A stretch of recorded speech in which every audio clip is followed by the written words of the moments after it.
Hey, welcome to the No Life Kings podcast. I'm Draves. And I'm Case here, spinning some records for your amusement and pleasure. Coming to you in issue 43, we're going to be talking about Shang-Chi and Marvel What If. Yeah. So, Case? Wait, am I DJ voicing or am I a WWF wrestler? Oh, yeah. I think you're a WWF. Gotta snap it in a Slim Jim. Woo. I don't know what to say to any of this. We've been practicing this all day. Listen, it's called acting. I'm actually British, so I've been putting on a fake American accent this whole time. Your accent's a little... Wonky? I don't think it's authentic. Yeah. It's I don't know if it'll pass, Case. Dang, I've been practicing since the early 70s, late 70s. When was I born? I don't remember. So wait, what are we talking about? You said that, I think, didn't you? Shang-Chi Oh, yeah. and Marvel What If. Oh, sure. But really, Shang-Chi So, and the Legend of the 10 Bracelets. yeah, they are bracelets. They are not rings. Or are they rings if you are a larger being from a different planet, say, shaped like a dragon? Would they fit on your fingers in? And your name was Fing Fang Foom. And for those who don't know, the original 10 rings are from an alien named Fing Fang Foom in the comic book. He's huge, looks like a dragon, but wears purple pants. So we'll get to Fing Fang Foom in a moment, but Case. Yes. You went to the theater. I went to the theater under very different circumstances. Did we go to the theaters? I rented the theater just for myself. The whole theater, every screen was for me, and I ran between each one while watching the movie. Not really true, of course. I rented a theater and had 10 friends come and isolate ourselves away from the public. It's actually pretty cool. I would highly recommend it. It ended up costing us each just $20, I believe, or something around there, which is basically the same price as a ticket. So it worked out. It was kind of cool. It was interesting to be able to just be like, hey, we own this. Because during like the opening, they have that 20 minutes of, hey, go out to the concession stand and buy us some cola.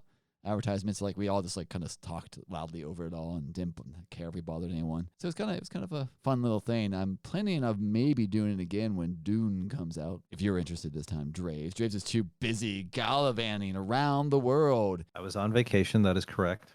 Gallivanting. Gallivanting isn't a word anymore. I was gallivanting. And so I actually had to go to the theater like a normal person, like a savage. A peon. Yeah. A plebe. Pleb. Oh, pleb. It is a pleb. And I had to select shows based on the crowded level of the theater so that I didn't get Delta variant or Mu variant or Gamma variant or whatever the hell is out there. Gamma makes you the Hulk, though, so you might want the Gamma variant. Because then when you're angry. I want Vita Rays. Ooh. Huh. All right. If there was a virus that made us all look like Chris Evans, that'd be kind of... would that be good or bad? It'd be hard to tell people apart. It would be hard to tell us apart, but if everyone is like that good looking, like everybody, every male at least, I don't think you would want all the females to turn into Chris Evans. But if they're all males or that attractive, then personality would matter more. And I'm not sure if that would help me at all. You're not sure it would help you? I'm just saying I have a very abrasive personality with trying to find significant others in the world. Yeah. I don't have that, shall we say, tact that a lot of people have. And on that note, let's talk about Shang-Chi and the 10 bracelets of happiness. So in your experience, did you like the movie? What was the movie about? Who are you now? I liked the movie. It was good. It was way better than Black Widow, which I struggled to get through. Was that because you weren't sitting on your couch this time?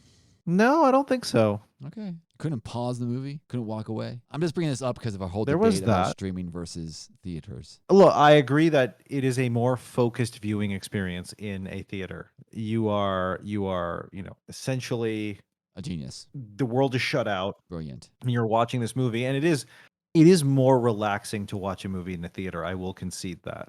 Woo! So what do you think is the reasons you liked Shang-Chi versus Black Widow? Was it the actual content of the movie, or was it because it actually was moving the MCU forward? I think the fact that it was moving the MCU forward. You got new characters. You got a new realm. You got one. Yeah. It was just nice to see the world open up a little bit more. It was nice to see what like the direction they're going. It seems like a lot of phase 1 was like technology driven or like science driven.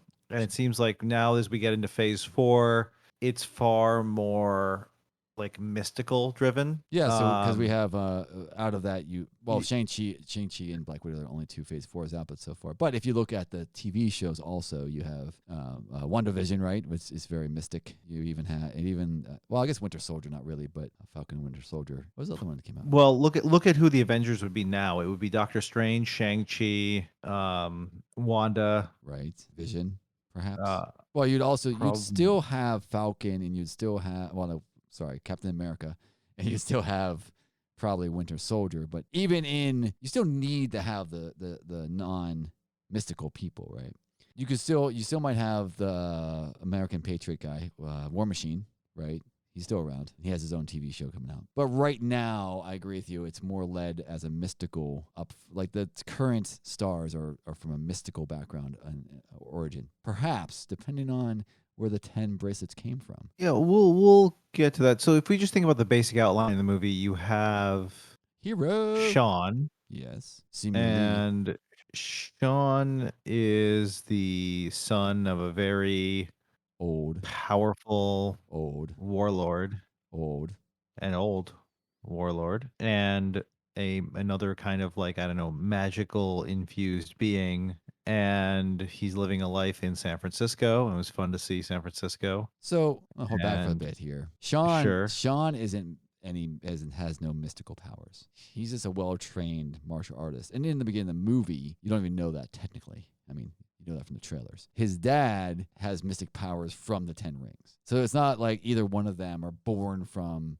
Well, I guess Sean is technically born from a mystical being, but like they don't show that. It's just like they're well trained at the martial arts. And I think that's one thing that was cool was when she starts seeing the martial arts it definitely did separate itself from the rest of the MCU. Because the one thing you think about, like everybody kind of knows some kind of fighting style.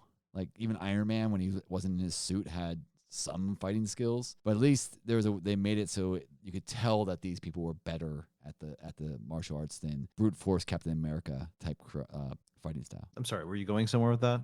That was the end of my sentence. Hmm. Go back. So you had San Francisco, which you were happy to see because you like San Francisco. Yeah, it was nice to see the city, kind of. And then you have his friend who is played by Aquafina, Correct. Her name is Caddy. and they are sort of, I don't know, they're living sort of like scrapper kind of lives in San Francisco. Draves knows a lot about that. They eventually they have to go through. They have to. Uh, They don't have to. Men are sent to recover a necklace that Sean's mom gave Did him. you watch the movie? Kind of. He doesn't go for the necklace. He realizes that since his necklace was stolen, that his sister is going to be attacked by the same people his dad sent after him, and so he's going to help protect his sister. He actually doesn't go for the necklace. He then fights a cage match And then he gets to Japan. against China. Juan Wait, from Doctor it was Strange. Japan. Why did I say Japan? It was Hong Kong. Yes. Wong and the Abomination from the Incredible Hulk movie that everyone forgets is an MCU movie are fighting each other in that ring. Was that Abomination? Yes, it was. It's all tied together. Yeah, it is. And Wong and the Abomination are friends somehow. Yeah, that doesn't make any sense. I like seeing Wong in it. It kind of gives him more gravitas to being someone that is important to the MCU versus just being an underling of Doctor Strange. Do you think he actually is employed by Doctor Strange? I would think it's more of a cult. I actually don't know. I'm assuming in the comic books he's probably employed, but to me, from the movie Doctor Strange, right, he goes to this temple to learn the skills, and he's another monk there. So you would think because he becomes a spiritual leader when he comes to the Sorcerer Supreme, he's just kind of like a follower. I mean, I don't know how anything works apparently in the world, but does the Pope tend to employ the bishops, or the bishops is part of the church and get paid from the church? Question. I think it's like they're employees of the company. Like, can Doctor Strange fire him? That's what we don't know. Or did he just come with the house? Who knows? Yeah, I bet he came with the house. It's a pretty badass house. Like he's maybe, you know what it is? He's probably like the landlord of the house. Oh, yeah. Or yeah. I was going somewhere, I forgot where I was going. So continue. So like he's Doctor Strange's landlord. Landlord, I was thinking even maybe he's like the landlord, and maybe he owns the house and takes care of it also. So like not just landlording, he's also doing like maintenance and upkeep. So Wong, Abomination fighting, figure which one wins. Then the big reveal, is that his sister runs the underground fight ring because he left her because he had to go kill somebody, killed his parents. Walk, walk, walk, walk. Because everyone always dies. A little more background there. So his dad, 10 rings, makes him live for 4,000 years, I believe was the number he threw around, right? During that time, he learns about Yeah. a place, Tali, is that what it was called, I believe? Yeah. Where he believes there's ultimate power there. So he goes to try to find this place, but instead he finds one of the people that defends it. They fall in love over time. They have a child. And they have another child. There's 2 childs. One's Sean, one's his sister. Xiling, I believe was the sister's name. Xialing. Yeah, makes sense. But because Zhuling? God. I don't know. I'm a horrible person. I can't even say most people's names right. Real people's names. I'm just horrible. Anyhow, so because of his being over time, he was like, I'm taking over the world. And then he becomes, I'm going to be a secret underground person that runs the world like the Illuminati, but no one knows I actually exist. They only hear rumors of me. The 10 Rings are his organization, which was used to scare away people in Iron Man 2, but wasn't truly him, right? And Yeah. they mock that in the movie, which is kind of cool. But because of that, even though he falls in love and tries to abandon his ways of evil because of love, his past comes to haunt him and they kill his love. And this causes him to go back into Overlord world and make his son become the best martial artist in the world through extreme training. And his daughter also becomes the best. Basically, he becomes Ra's al Ghul and his son becomes Batman. Sure. And his daughter, by watching, because she wasn't allowed to be trained, she trained herself to be one of the best also. Fast forward, he's sent to murder the person who killed his mom. In the movie, it seems like he doesn't actually do it. He just runs away because he doesn't want to murder someone. And then that causes the sister to basically hate the brother a little bit because he left her there. And so she runs away eventually, starts this underground powerhouse. And now the father has used them both to get them back together because the mother's alive. I mean, at least that's what he thinks. Boom, boom, boom. And then the movie slams on the brakes and slows down in the middle. And I go, how long is this going to take? And we meander a lot. Mm-hmm. I think you agreed with that, where it felt like roller coaster ride at the very beginning, some really good kung fu. The story's moving along, fast paced, and then they get to the hidden temple of the 10 Rings, and it's like, we're going to do a lot of background filling and exposition. I mean, it wasn't. Ben Kingsley comes back. Oh, yeah, Ben Kingsley's there because he eventually uses the 2 gemstones from their necklaces to find a map to get to Tali, because he believes that they're holding her prisoner, his dead wife. And so the 2 kids are like, no, we shouldn't do this. You're crazy. And they get thrown in jail, and then Ben Kingsley there. And I did not know Ben Kingsley was going to be in it. Trevor Slattery, the actor who played the Mandarin. Yeah. Oh my God. We have a new Mandarin now. Mandarin, yes. And I spoiled that for you because I saw it before you, because that's how. Although, it's really funny because Guy Pearce's character in Iron Man 3 claims he's the Mandarin.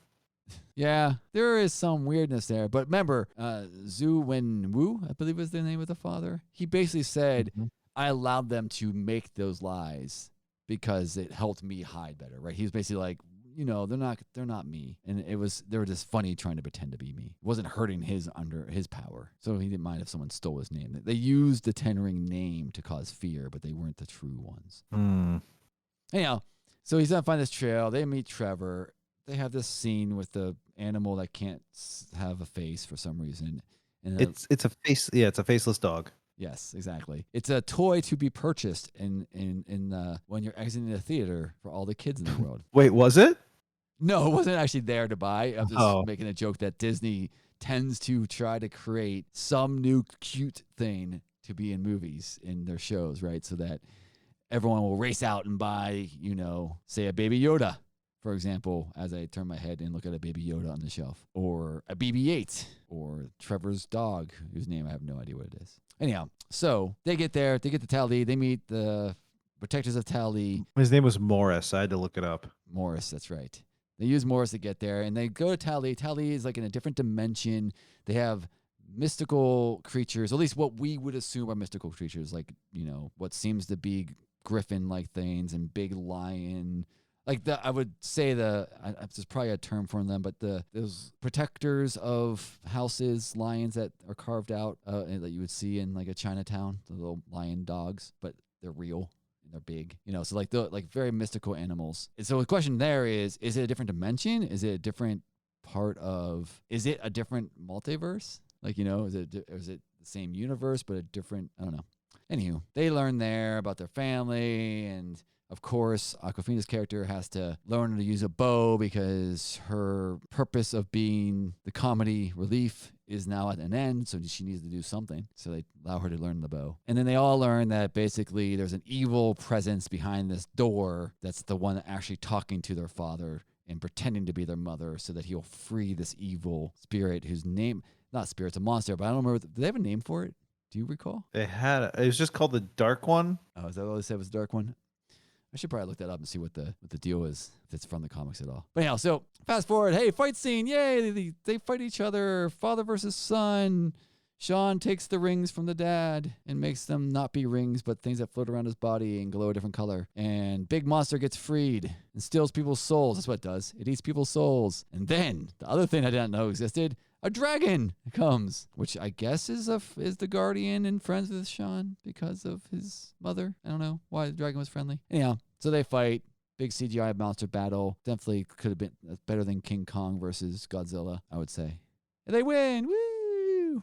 The end. But what does this mean to the MCU? Oh, what does it mean? I think it means that they're setting up Kang the Conqueror. What? How? There's nothing about time travel in this movie. Where do you think the 10 rings came from? They came from the future. No, they came from the past because he found them in the past. So how'd they get back there? You can take something from the future, put it in the past, and just wait, and it'll look like it's from the past. So Tony Stark put it there. Why would Tony Stark put it there? Because he creates all the evil in MCU. No, he doesn't. Name one character other than Thanos that he didn't create. I know one. Wait, one villain he didn't create? Yeah, I realize I know one right now. Well, he didn't create like Loki and the whole Battle of New York situation. Didn't he though? Didn't he? No. Didn't he? If it wasn't for him, they would never know how to get the He didn't defeat Tesseract. He didn't create the Killmonger. Didn't he though? No, he didn't. The only one he actively created was Ultron. No, I would argue his warmongering past did create his partner in the first Iron Man 2. No, that was that guy going rogue. Nah. If he was a better CEO, why would your underlings go rogue? And then he created Spider-Man's Mephisto, another ex-employee. Obviously doesn't treat anyone that he employs well. The Vulture only existed because Michael Keaton's character was trying to, make a living by cleaning up the destruction of New York City, and Tony Stark started damage control to do it and get paid by the government to do it, but make more money. So he lost his job, so he turned into crime to save himself. He created more than just Ultron. Maybe not directly soldering together some stuff and making them, but through his actions caused villains to be created. Sounds right.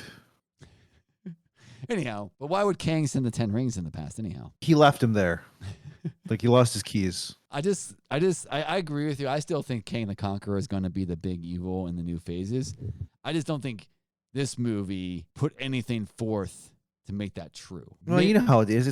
It's Marvel. Like, it doesn't make sense now. And then you look back and like they put in some weird thing that makes sense. Well, interesting enough, I was listening to someone talk about Marvel movies recently, and that was one of the things that they said that Marvel does really well is they put things in their movies that are kind of vaguish that they actually probably don't know what they're for right now. And then as the movies come out and they get a clearer picture where they're going to be, they kind of backfill those pieces. So like they don't need to know at the end of the movie. In spoiler, at the end of the whatever this thing was called, the bracelets are sending off a signal to someone, right? They actually don't need to know who that signal is going to. They just know it's the big bad. They can just like tie into that. There's no reason to have a tie. They don't have the Dark One. You really don't have no background. The Dark One could be the evil Doctor Strange from the What If series, right? Because you don't have all this background. So they put like tidbits of things that they can like kind of tap into later. But if they don't tap into it, you're also not going there going, oh, that's that string that no one answered because you didn't think of it as a string at the time. So it could be interesting to see how they tie Kang into stuff that happened in this movie. But going back to something you said earlier, which got me interested in Kang even more, because Kang the Conqueror is from the future, has all this technological advancement, and that's why he can travel in the past. You mentioned how Phase 4 is very mystic based, right? Versus technology based. And maybe they're doing a flip because like it was kind of more the villains like Loki and stuff like that, and even Thanos. It wasn't like a technology, like the rings and the stones were kind of mystical in the sense. They're not technical. I wonder if they're flipping it now where the big bad's going to be more of a technical Iron Man type person that has like all the tech on their side. And then the good side now is going to be like really skilled martial artists and people that have like this mystic power. And it's now going to be the good side is using mystical powers to defeat technology. I mean, I feel like Kang, at least from what we know from Loki. That's not Kang the Conqueror, though. That's just Kang the something else. There's multiple Kangs, remember? Yeah, but the one you're gonna have to face is Kang the Conqueror ultimately. Yeah, which was not the one from No, that was like Kang the Benevolent, I yeah, guess. something like that. Yeah, You know, and he had technology like he threw that like 3D printer model thing. That's probably technologically based, not magical. He didn't. Yeah, I seem think like with Kang, his technology is so advanced. it seems like magic. Seems like magic. Yes. Yeah. So I could see that being kind of interesting. Although he doesn't have the little knife. Little knives are important. I don't know what you're talking about. He's always drawn with like this little knife that he's like balancing on one finger in the comics. Is he? I actually don't know much about Kang the Conqueror other than I now see the knife you're talking about. Yeah. I don't know him that well other than he's a time traveler, and usually whenever I read time traveling stories, it's like ugh.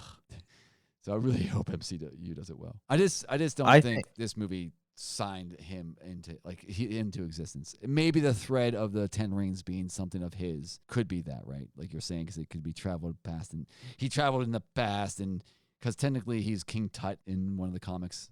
Wasn't King Tut? It was King something. In he's a pharaoh in one of his lives. So maybe it's something like, oh, he was the pharaoh and he had the powerful 10 rings and then he left them by accident because to him maybe they weren't powerful, right? Because he's so technologically advanced. Yeah. But I just don't think it was like a solid finger pointing to that from this. There was also another question I had. Why so in the in Endgame you had Professor Hulk, right? Basically he was not mad all the time. He could talk. He was intelligent. In the end credit scenes, you just had Bruce Banner again with a broken arm. Yes. Which I'm assuming the broken arm is because he tried to use the glove at the end of Endgame before Tony did. Yeah. So I'm assuming that's why his arm is damaged. But where's Hulk? Is he back to being I get angry and I become the Hulk? Is he gone because he used the snap? Like when he snapped, did he also wish the Hulk be out of his body? Well, after the snap, he was still Professor Hulk when he sends Captain America back. Was he still Professor Hulk at that time? Yes. Interesting. Yeah, so I'm really curious. Maybe this is something we're going to get because he's supposed to be in She-Hulk. So maybe something happens in She-Hulk that we learn about why he wasn't hulked out. Maybe like the Hulkness went from him to She-Hulk. What her name is? Betsy Ross? Not Betsy Ross. Beth Ross? Elizabeth Ross? I don't remember. Last name is Ross. She's the daughter of the general. Maybe it is Beth Ross. Or Betty. Maybe it's Betty. Betty Ross. Oh, well, maybe. Yeah. I just found it interesting that he was there without an arm. Well, he had an arm. It was just in a sling. Yeah. Or maybe that's Hulk from Zombie What If. I love how so how long after the snap are we in Shang-Chi? I have no idea. Like, I don't think I saw, there's like no real hints to how long. Because they mentioned it kind of. Yeah. But that, like, it didn't give us a time period. I would say like 5 years would be my guess. Like, I'm trying to say like, it would be like more like Well, 5 years post-snap would be like 10 years. The actual. It'd be 5 years past Endgame. That's what I'm saying. Oh, wow. That's a long time. Well, because if you think about it, it was 5 years after the snap, and that got them to be like in time with us, I believe, or something like that, like in real time world. But it also feels that San Francisco wouldn't be running at the way, like they had a lot of infrastructure back, and that's not going to come back when you bring all, 50% of the population back after 5 years of them not being around. So I'm assuming it had some time so that the cities could be healed. Yeah. So, but I'm guessing at least 3 to 5 years, we'll say. but I don't remember them mentioning. Maybe they did, and I just glossed over it. Maybe there was a big white letters on the main screen saying 10 years after Tony Stark died, and we celebrated. Okay, that's just cruel. Um, what else? Is there anything else that was interesting in this movie? Of interest, I guess. Well, another thing at the end is his sister was supposed to close up the 10 rings, and they show her as now leading the 10 rings. So they're definitely going to come Yep. back in some form. So they might be like a sub evil of the big evil in the future. Because she doesn't have the 10 rings. It's just like her crew from her underground fighting group was there. Also, did you watch the totally side note? Did you watch The Expanse? I do not. I want to. I keep trying to, and it never All happens. right, well, this won't help you at all, but the guy who played Razor Fist in Shang-Chi, like as soon as I saw him, Yeah. I'm like, that's gotta be the dude from Expanse. It totally has to be. And like everyone in the theater that I was with, because I could ask them all, because they're all friends of mine, all thought the same thing. And it turns out it totally wasn't. But it's like it's so weird how the two dudes that play like these big muscle guys like look so identical to us. I bet they all look alike to you, Case. Yeah, all big, strong white dudes look right to me. Sexy, Yeah. sexy. So, Sexy. what did you think of the movie, Case? I think it was a good opener for Phase 4. I enjoy, like I said earlier, the whole roller coaster thing. Like it felt like it started off really strong, and there's a point when they're in the father's temple where it was just like dragging a lot, and then it picked back up at the end. I'm not really 100% sure if I was into the whole dragon versus Dark One abstract combat system at the end, where it kind of switched to like a video game cutscene, but Yeah. it wasn't, because I'd rather seen like I like the father versus son combat scene. That was kind of cool. It was just like once the big Cthulhu like monster came out, it was just like, okay. I mean, it looked cool. It was well done. It just was like, I like how he finds the dragon. yeah, because he's like sinking and he breathes the air in from the bubbles. Yeah. That is pretty dope. Yeah, there's a lot of good scenes like that. I thought. If that middle was a little tighter, I think it would have been a good movie. It's just the beginning and end I really enjoyed. It's just that middle just dragged a little bit too long. I think the actors were freaking brilliant. Yeah. I, Probably the best acting I've seen in a Marvel movie for a while. yeah, of all the characters, like there's like I think Chris Evans Yeah. and stuff are really good guys. Tony Stark, not Tony Stark, Robert Downey Jr., great actor. But like every supporting character was was really good. I think Ben Kingsley, great actor. Trevor a little bit bothers me because he showed up at that time when the movie's running slow, and it's just like, oh, another comical relief character. You know, got to get our quips in if we're a Marvel movie. But I think that acting was good. It's just like, did I need that character? But people love him. Yeah. No, totally. No, so I really enjoyed it. I love the combat in it. I hope we see more inspiration from like the movies like The Raid and stuff from Asian films, where it's instead of having shaky cams and make everything look fast and great, you actually have people that can do martial arts doing a lot of the stunts, so you can watch the real fight. Because I think there's a few times whenever Shang-Chi was fighting, what was his name? Death Dealer, which is played by Andy Lee. That's the guy that had the mask on. Like there's some really good fight scenes there. But no, I enjoyed it a lot. Definitely better than Black Widow. I agree with you on that. Would it be in my top 5? Probably not. And I think the other thing that really helped for this movie is I don't know the characters well enough. So I know like they deviated a lot from the comics, because the comics were written in the 70s by a bunch of white people living in New York City. Right. So they deviated a lot from that, which is good. But so I also didn't have to have that problem of like, oh, I know what's going to happen. I know, because it was Iron Man. It's kind of like, it was enjoyable to watch, but it's also, I knew he was going to escape from the cave. You know, I knew he was going to create the armor. I knew it was going to do that, you know. So like all the big plot points, I was like, you better hit this plot point, where this one was like, I have no idea. It's like I'm on a ride I've never been on before. So it was kind of nice to see it. It was kind of nice not to have the lightning bolt ending where it's like there's a beam of light in the sky and we need to stop it. So overall, I think it was really good.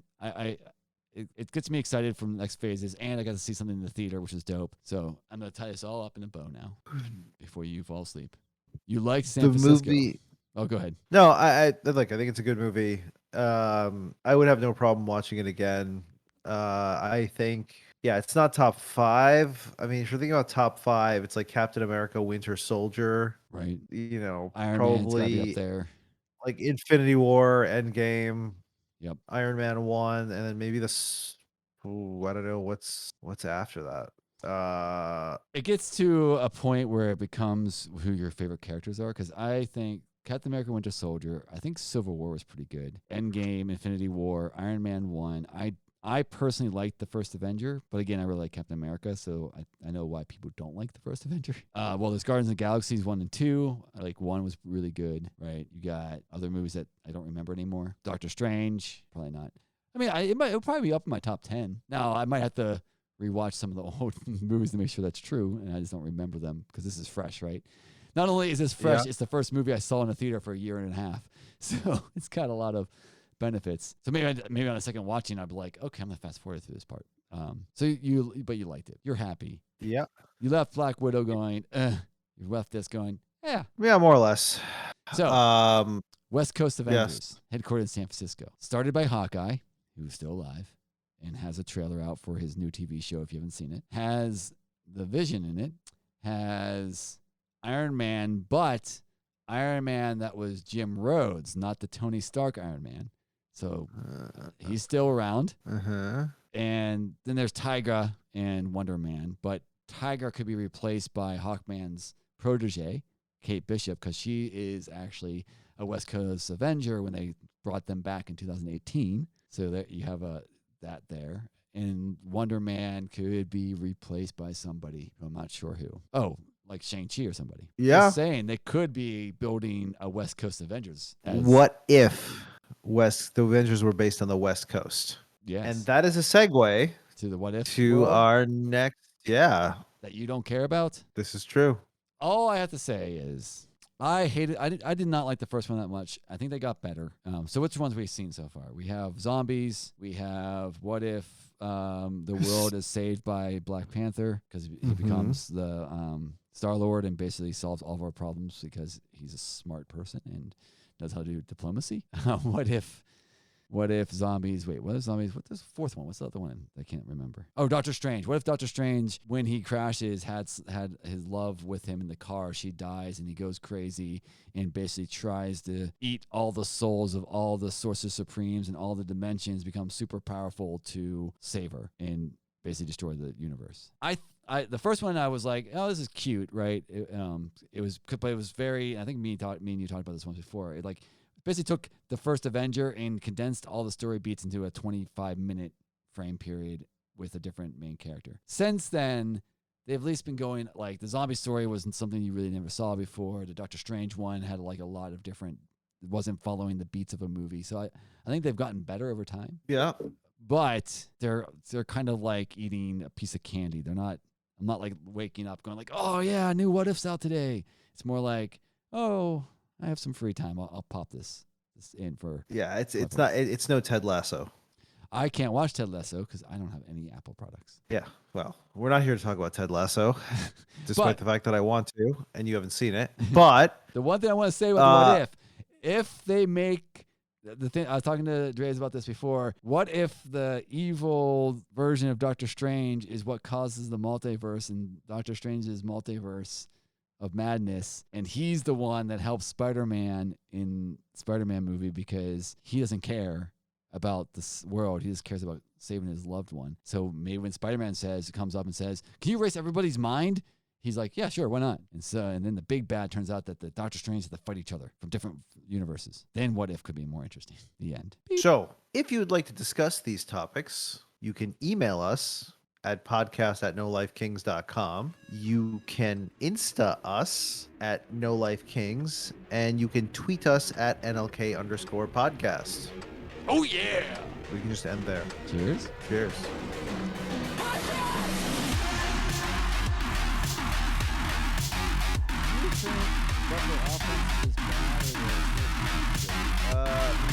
I think that, I just don't think that the Bills are ready to play, and I think the Steelers defense is good, and they've got a rush with 4 people, and I think that's really all you need.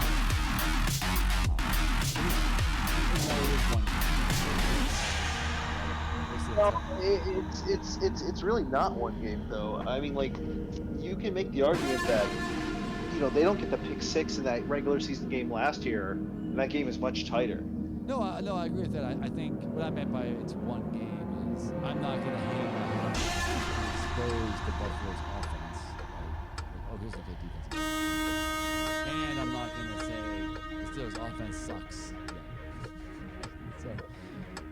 So, I mean, like, look, you can actually say that these two, this game and the last game that they played are actually the same game. The only thing is, there was like you got the turnover for a touchdown, and like the Bills got it last time. These teams are actually, you can actually argue that they're almost evenly matched. I think that's probably about true. I also think you are a quarterback on up.